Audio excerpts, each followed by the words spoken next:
Welcome to another edition of the Business Buzz. I'm your host, Jeff Sherman. Obviously, all of you know that we're in a very chaotic economic time. Many of you out there, unfortunately, are maybe looking for work, find yourself between jobs, or some of you are looking at starting the new year, making a career transition. We have an expert in that field, Paul Mathews from the John Birch Group. Welcome to the Business Buzz. Thanks, Jeff. You are a key member of the Birch Group.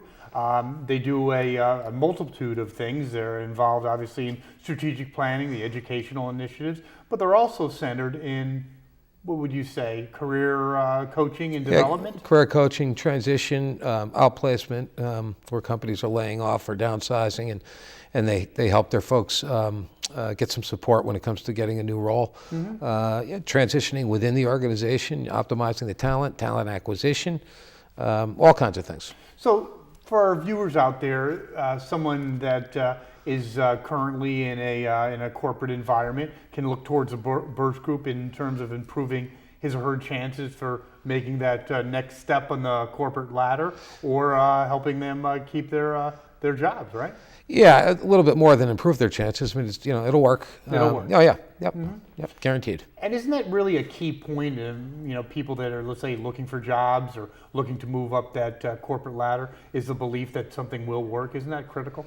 Well, yeah, and not everybody wants to move up. Some people want to move over, and even now with baby boomers with retirement plans that aren't quite worth what they used to be, they're downsizing a little bit, and they're looking to get out of the full-time job or the 60-hour week and, just have a couple of 20-hour-a-week jobs in a consulting company, things like that. So, and, any one of those things, working up, working over, working down, it's not easy.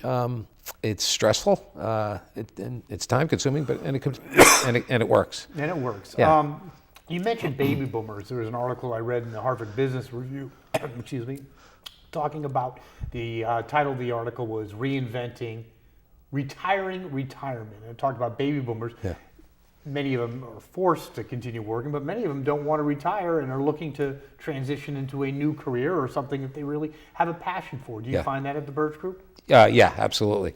And we, the two types. The type that they're recurring and they want to, and then there's that smaller segment that they are it's time to move on, and they're getting downsized or outplaced, and they're looking for that next thing. And again, but they still don't want to do the 60 hours a week. And a lot of them have taken cuts in pay anyway over the last 3 years in this chaotic economy, I think you said. And it's been tough. And and a lot of them have the that wherewithal to become entrepreneurs or partners or start a new business or be in an advisory board for larger companies or a couple of boards of directorships, those kinds of things. We're getting a lot of those kinds of campaigns these days. And it's interesting you mentioned the fact, and it's kind of sad that over the last 3 years and maybe over the last 20 years, we lived in an environment of a lot of corporate downsizing. We live in a political environment or time period right now with the Republican primaries going on, and a lot of the situations with downsizing or what they call predatory business practices are leaving many people downsized because many consulting and organizational strategists are looking at actually removing layers, and many people find themselves on the outside looking in, right? Yeah. Yep. There, for probably more lines of business or occupations than the inverse that I'll get to in a minute. Companies they're getting smaller. They're hiring consulting companies.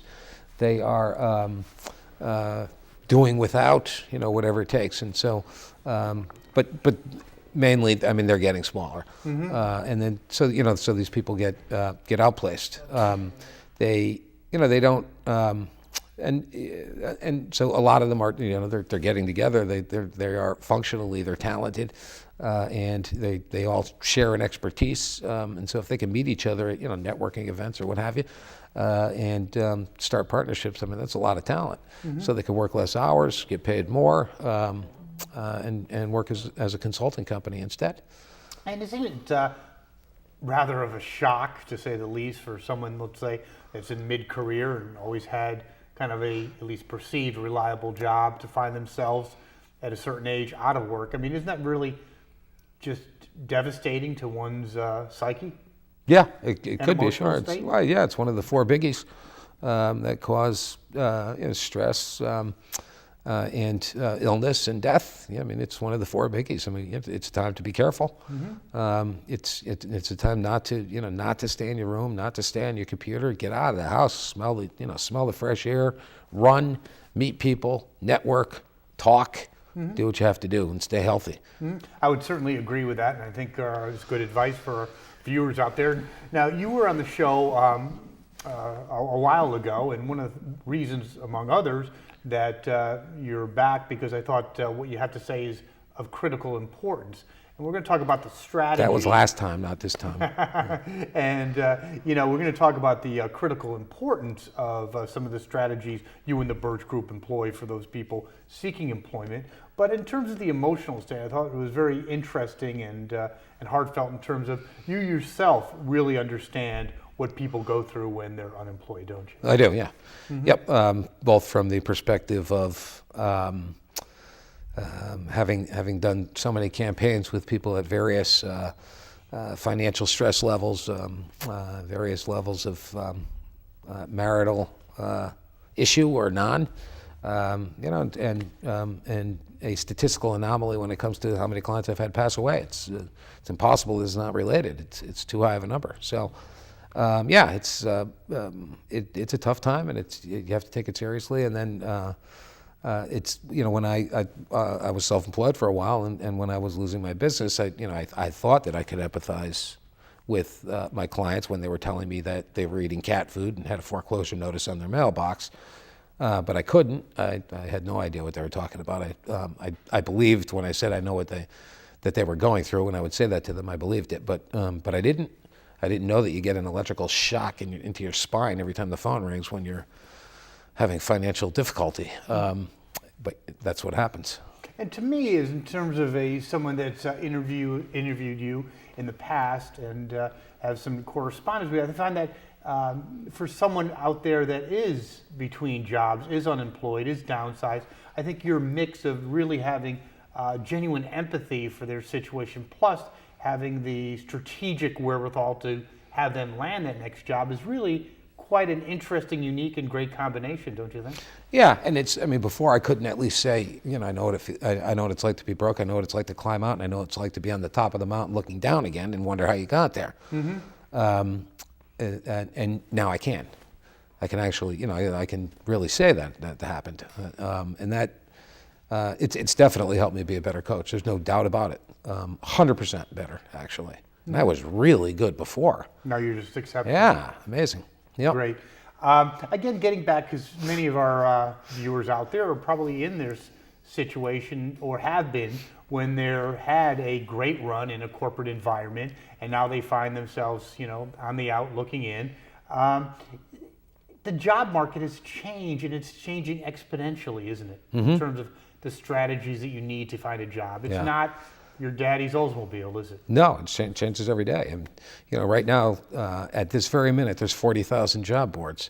At this very minute, tomorrow, there's going to be 40,000 job boards, but it'll be different ones. Some will go out of business and some will open up. It's just in that realm, it's changing. But social networking, especially inbound marketing, blogging, profiling, eventually video resumes and video voicemails, texting. These are all things that are entering a job campaign now.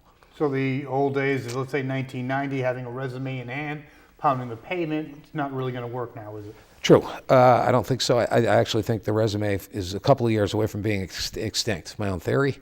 But 2 years ago, I said the same thing, and here we are, and it's still around.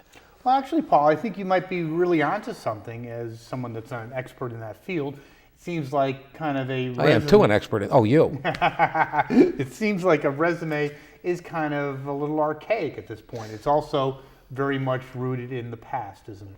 Well, yeah, and I don't think we talked about this before, but if you think about it, a job posting, the resume is used to apply for a job posting. A job posting are published needs and symptoms and problems and challenges companies are expecting to experience tomorrow. And so they put that into a job posting. And the document that we use, and you have an advertising background, to promote ourselves into that role, the best way that we know how is an historical document about yesterday. So we're marketing ourselves with history about yesterday to a job that's about needs for tomorrow. And would you ever do that with a product if you were trying to sell that to a customer? What's the difference? It's a great analogy, because you wouldn't go to someone that, let's say you need a tune-up and someone's having on their billboard or on their sign over their garage, we were the best at tune-ups, tuning up 65 Buicks. I mean, Right. It's totally irrelevant at this point. And who cares if you won the 1970 award for best tuned car or best oil changes? It's somewhat irrelevant, isn't it? Yeah, sure. So it's things are changing quickly, and we have to be ready for it. I think the resume has not gone now. To me, the system is inherently broken, but it was inherently broken 50 years ago, and we were still using resumes then. Europe has been using pictures on their resume for 20 years. We can't put a picture on our resume because somebody might get sued frivolously because they'll say that they didn't get hired because of their looks or their age.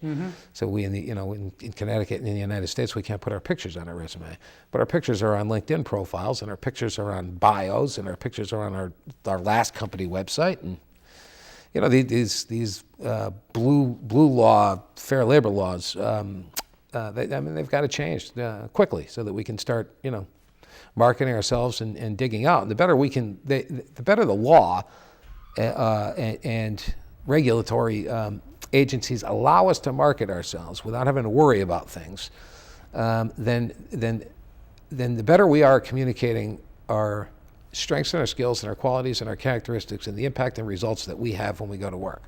The better that we can communicate that stuff, whether it's in writing, on the resume, or some hopefully more futuristic document that's impact heavy, or in the interview. The better that we are at communicating that stuff, the more quickly we're going to climb out of this economy. Talent will be optimized or close to it. We need to be allowed to communicate that stuff. I would certainly agree, and I think many of our viewers would as well concur with that viewpoint. It seems like we all agree that the job searches change exponentially. That's without a doubt. Is there any advice that you can give some of our viewers that may find themselves currently out of work and newly out of work and haven't really looked for a job in a number of years? Are there some sound advice in terms of initial steps and then maybe more future-oriented activities?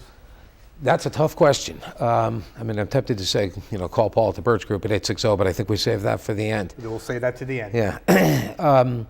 But it's, research it out. There's, it's the second hottest topic right now, other than healthcare, and soon to be the hottest, I think. But there's a lot of noise, and so, somehow we need to figure out a way to decipher that. Latch on to the blogs that are making sense to you, or to people, the industry leaders that you're connecting to. Go to the networking events. Don't stay behind the computer. One of the things that 2008 gave us, one of the few good things, is all of a sudden libraries started opening up rooms for individuals that are going through transition or reemployment or employment, and so they're getting together. It's whether or not they get a job in that room, they're getting, they're brushing their teeth, they're taking their bunny slippers off, they're taking their bathrobe off, they're putting their suit and tie on or dress, and they're going to these meetings. It's good. I think that's really good. And I think that's very sound advice, because I think you talk about a downward spiral. I think one of the best prescriptions for that would be sitting at home, not taking off your PJs, sitting behind a computer. I don't care how much backbone spine you have. Eventually, it's going to get to you, isn't it? Yeah. Yep. And it's at the beginning it'll feel good. I mean, everybody's pretty close to the same. You sit behind your computer, and for that first couple of months it feels pretty good. You're working 8-10 hours a day. You're typing away, using resumes to promote yourself for future needs, which just an amazing event. But